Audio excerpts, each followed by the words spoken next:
Everybody. Thanks for joining me. Welcome to my channel, Divinely Guided Intuitive Messages. My name is Reagan.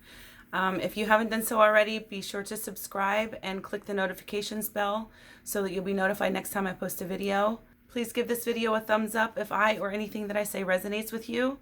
Of course, as usual, if you'd like to add anything or share your story, please do so constructively down in the comment section. I'd love to hear from you, and I will do my best to reply to everybody.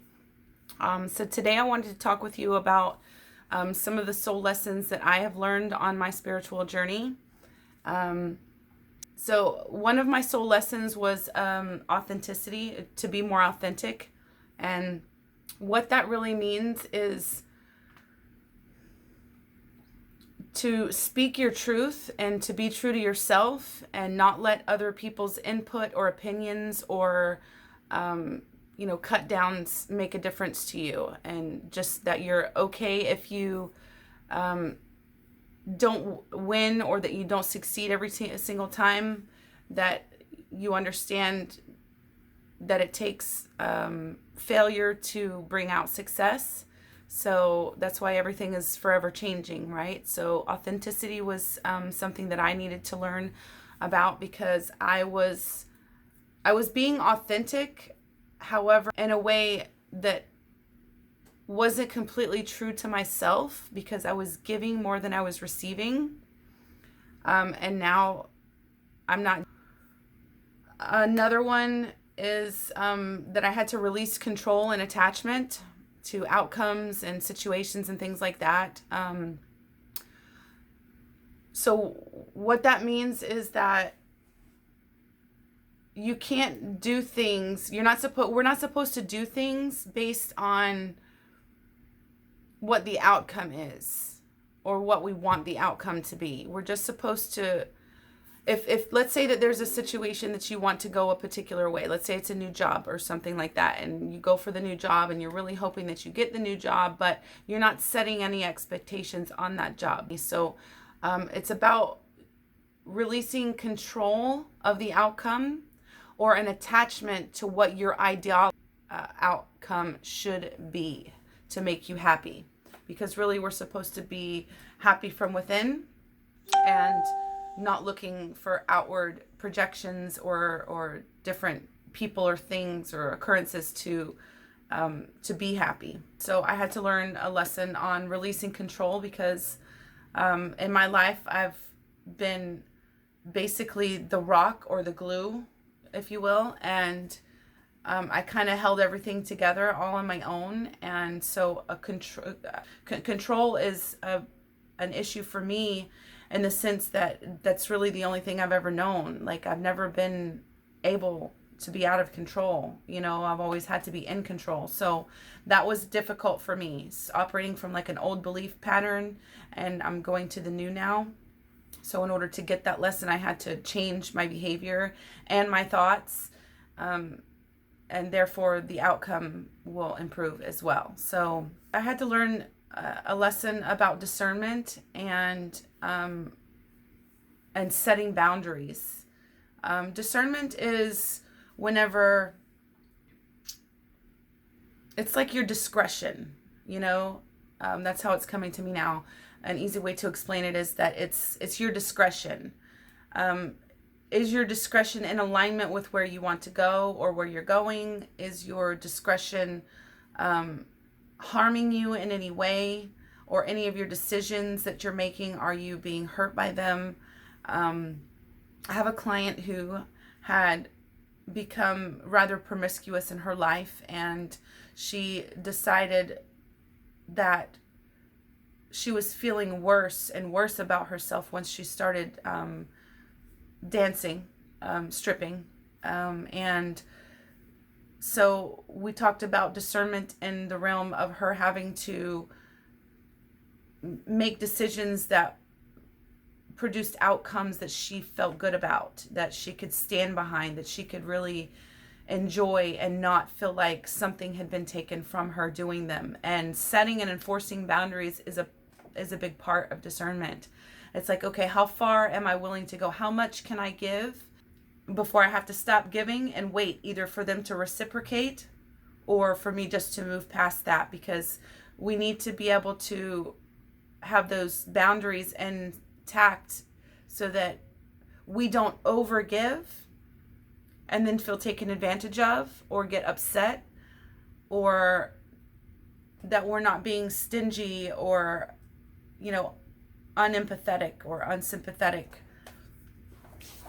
to others' needs and what we're able to do for them from the kindness of our heart, from our unconditional love from the divine. So another lesson that I had to learn was about self-love, and really understanding that I will love myself better and longer than I can ever expect anyone else to. So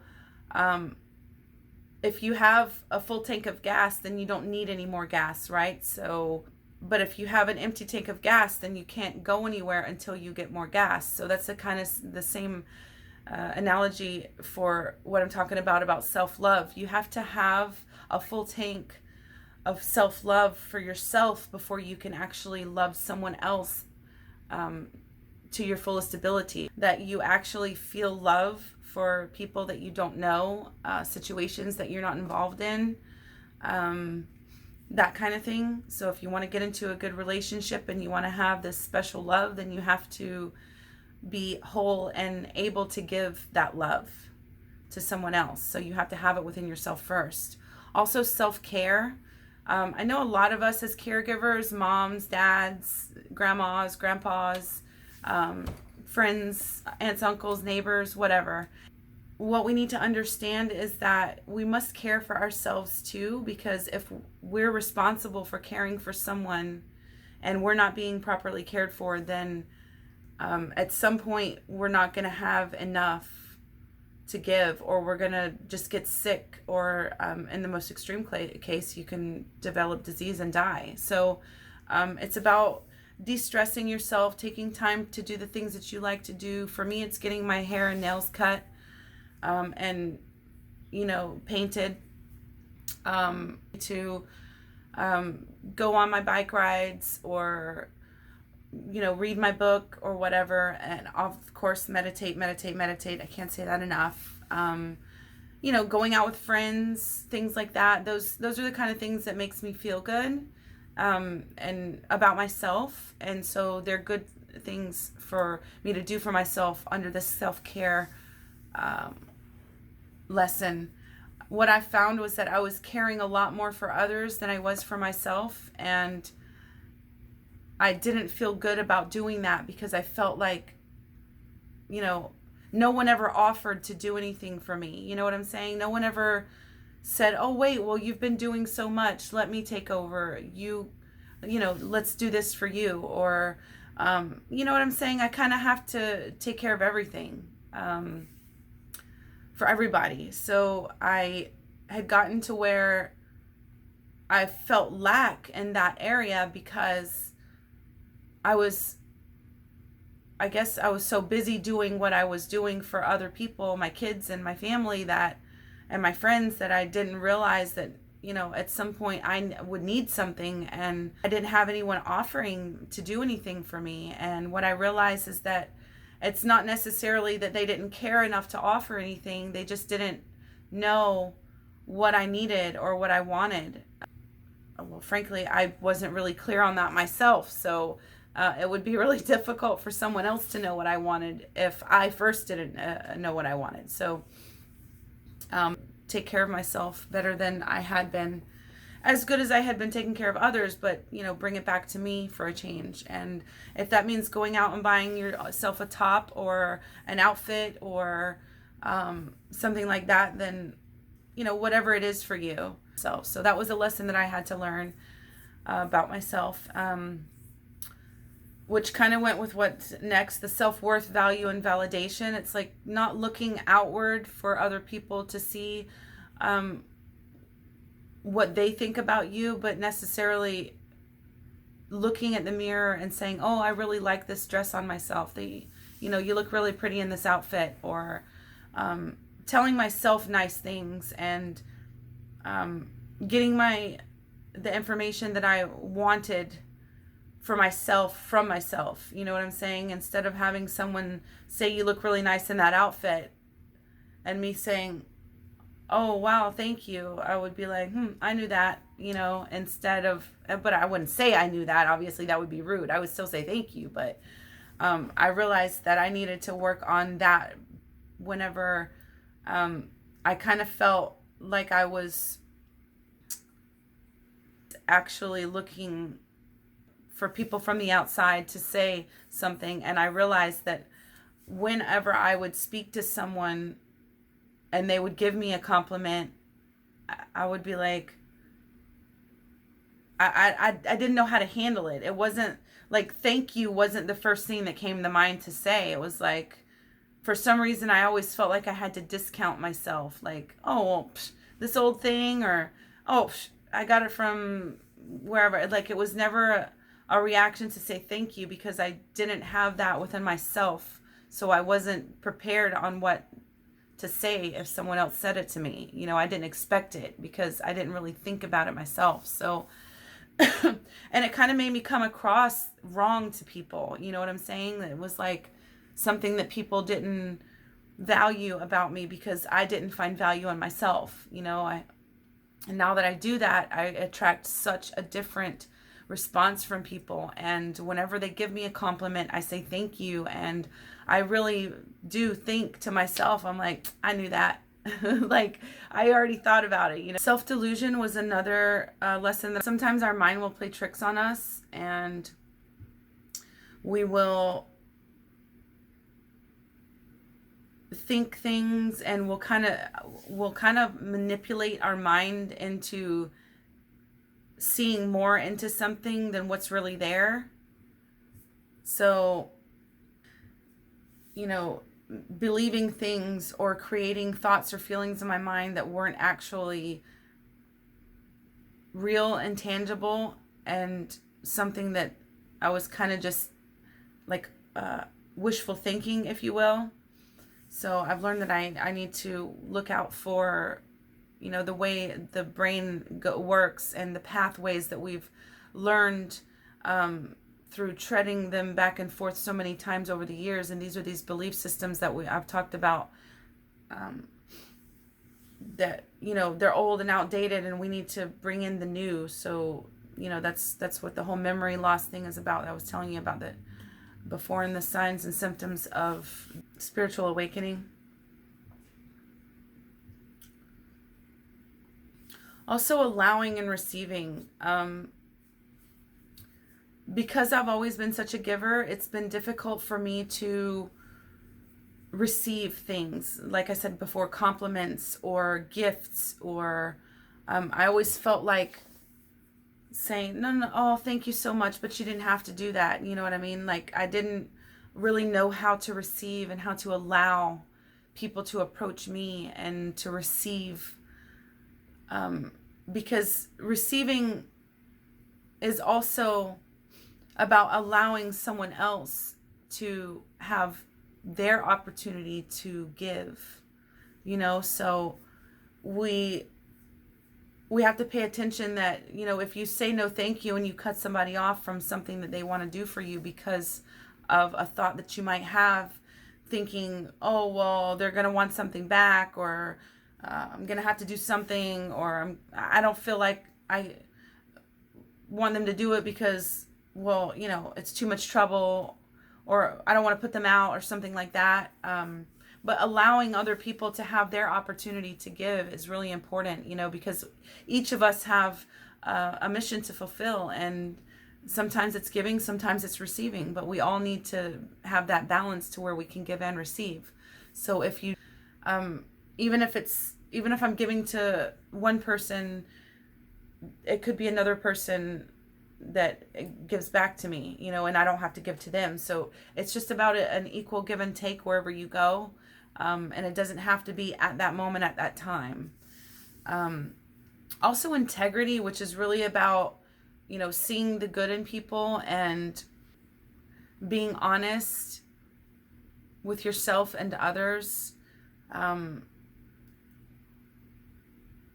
It's really about how you treat other people and what your intentions are.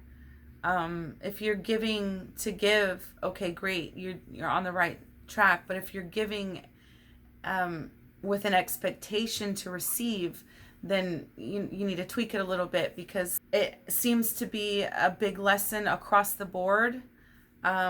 Integrity is something that is diminished when we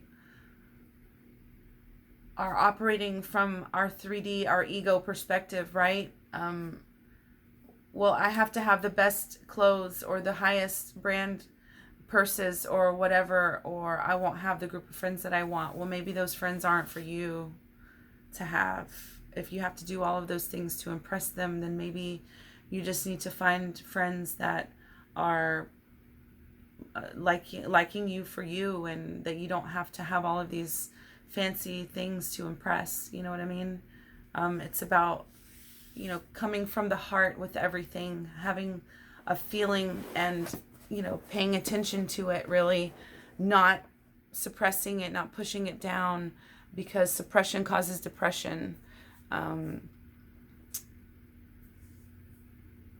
allowing all of these things to come up, and all of these feelings and these emotions and everything to come up, and dealing with them throughout learning all of these lessons, it really makes a huge difference in our perspective, and my perspective, and the way that I see things in general now. So I've really found that, learning these lessons and paying attention to each time I have a thought, and it kind of helps me to discern, okay, I decided that I was going to accept this lesson, and now here's my opportunity to solidify that I know how to make the decision to use that discernment the way that I have intended to make it, to use it. So kind